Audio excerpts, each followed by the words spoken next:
You know, hip hop changing from positive to negative was not a consequence of history. It was not a circumstance of history. It was nothing that just happened on its own. It had nothing to do with the changing of the times. It had nothing to do with that.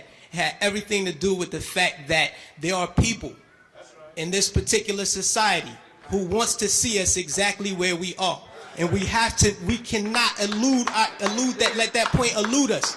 These are the facts. How do we know? 1967, Kerner Commission report on urban disorder. When black people said, yo, we're tired of this system. You know what I mean? This system is oppressing us. So we rebelled against the system. We burned things. We said, yo, we had enough. He did his little report on what caused these riots. He said, what caused these riots? He said it was young children who started these riots, and what was motivating them was a high self-esteem and an enhanced racial pride.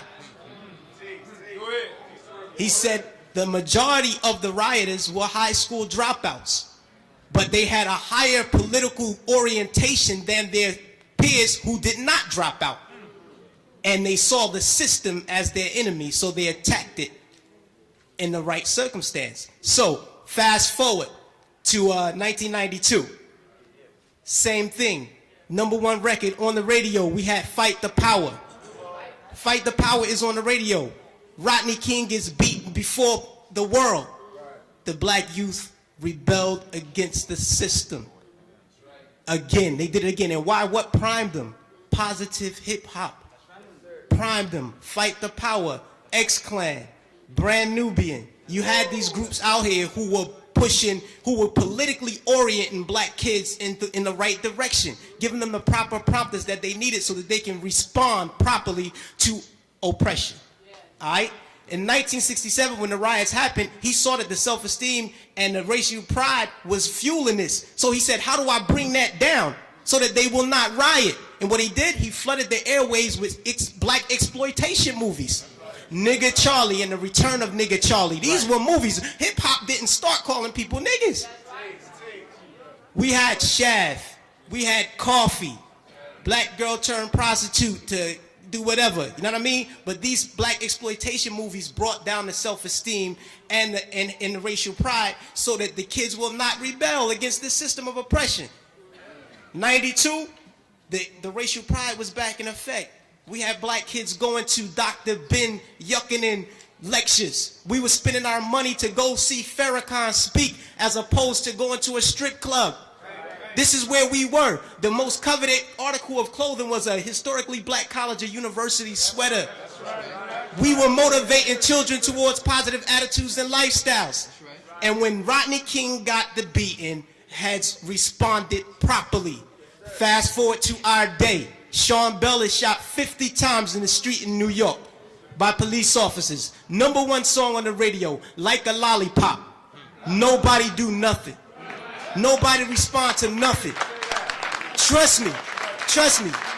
Just like the brother, I believe it was JT, the bigger figure, who said that the label executives came to him and said, yo, brother, we need you talking about guns and whores.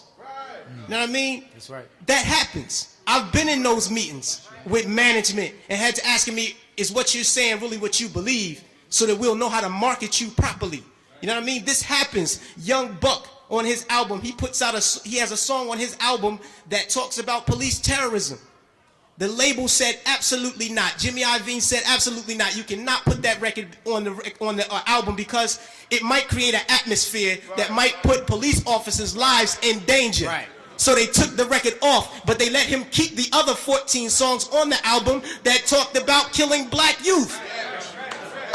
So this is what we're dealing with. We're not dealing with a circumstance or consequence of history. You know what I mean? The environment that we're embedded in puts us in a situation where we feel we have to maneuver and play the game and water our message down. You know what I mean? But no, what happened was they intentionally shifted the paradigm to get us exactly where we are right now. Right now, we're feeding the prison industrial complex right now. Our kids are going to prison because they're promoting these records. They're promoting these records daily that send us to jail. You know what I mean? It's cool to go to jail. You know what I mean? They glorifying these things. And it's not the black youth. We're in a position where we get, like the brother said, the choice. You know, he said, yo, I chose the positive. So I didn't do it. But every youth is not going to take that route. I know I come from the projects. Grew up in the projects all my life. You know what I mean? And we're not turning down $500,000 to say nigga. We're not going to do it because we won't turn down $200 to take a package of crack from one corner to the next. You know what I mean? We living in a state of poverty and want of all things. So it's hard for us to make that. Our judgment is clouded. And they knew that the judgment would be even more clouded if they took groups like X-Clan off the radio. This is just what it is. And until we start to deal with the environment that's shaping the behavior, we'll never get to the next level.